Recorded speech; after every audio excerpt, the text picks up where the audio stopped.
Hello class, today we're going to start our realistic fiction unit and I want you thinking about these three questions. What does it mean? Have you read a realistic fiction book? And how do you know if a book is realistic fiction? We have learned about fiction and non-fiction, but now we're going to be looking at different types of fiction, and realistic fiction is one type of fiction. So for today's read aloud, we are reading Henry and Mudge Get the Cold Shivers. I have my dad on the camera. Dad, say hi. Hi, kids. He'll be my cameraman during this quarantine. The Sick Day. Henry's big dog Mudge loved Henry's sick days. When Henry had a sore throat or a fever or a bad cough, he stayed home from school in bed. In the morning, Henry's mother brought him orange popsicles, comic books, and crackers. Mudge got the crackers. In the evening, Henry's father brought him grape popsicles, comic books, and crackers. Mudge loved sick days. He got the crackers again. But even though he loved Henry's sick days, no one ever thought that Mudge would get sick. No one ever thought that Mudge could catch germs, but he could, and one day he caught a lot of them. When Henry woke up and jumped out of bed, Mudge didn't move. He didn't get up. He didn't lick Henry's face. He didn't even shake Henry's hand, and he always shook Henry's hand in the morning. He just looked at Henry and wagged his tail a little.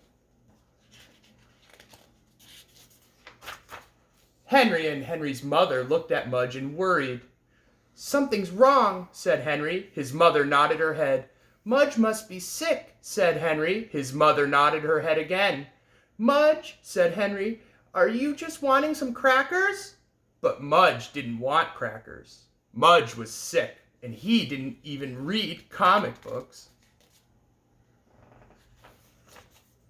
The vet. Henry and Henry's mother tried to put Mudge in the car to go to the doctor, but Mudge was tired. He didn't want to go. "Hop in, Mudge," said Henry. Mudge sat on Henry's foot. "Hop, Mudge," Henry said again. Mudge yawned and drooled on Henry's hand. "Bath time, Mudge," Henry said, and Mudge hopped right in the car. They drove to the vet. Mudge knew the vet, and he didn't want to see her. She made him nervous. When they walked into her waiting room, Mudge started to shiver and shed. He did this every time he went to the vet. He shivered and shed. He always left a bunch of dog hair on her floor.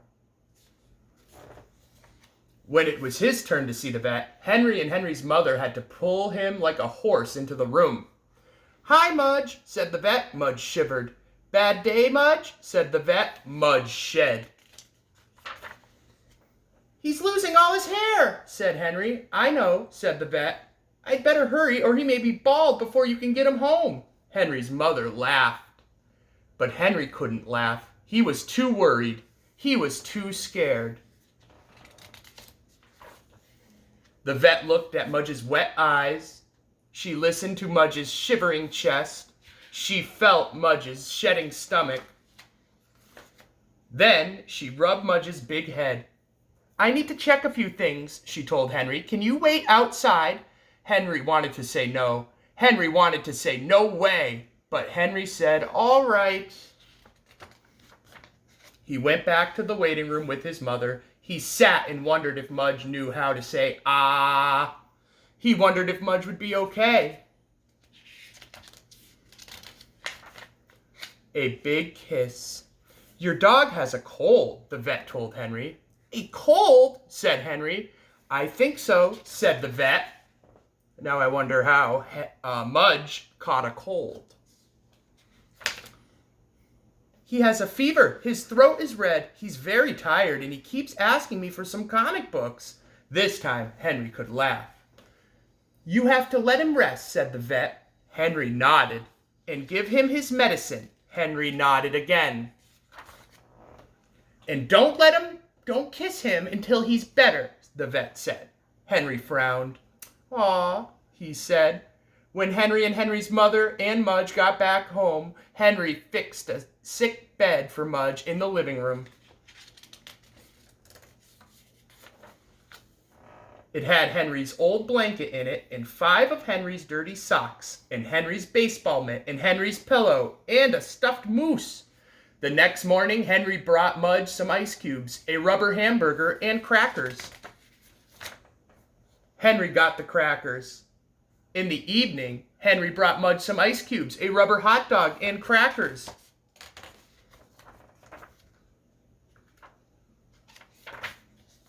Henry got the crackers again. But the next day, Mudge ate all the crackers. His sick days were over. And Henry gave him a great big kiss. So, this is Henry and Mudge. We'll be reading more from this series. I want you thinking about these questions, thinking about books that you've read, and if you could make any connections of why I chose this book to start with, I'd like you to do that too. Have a discussion with your parents. I will post the assignment on Dojo that will relate to this book, and I'll be reading another Henry and Mudge book tomorrow. Goodbye.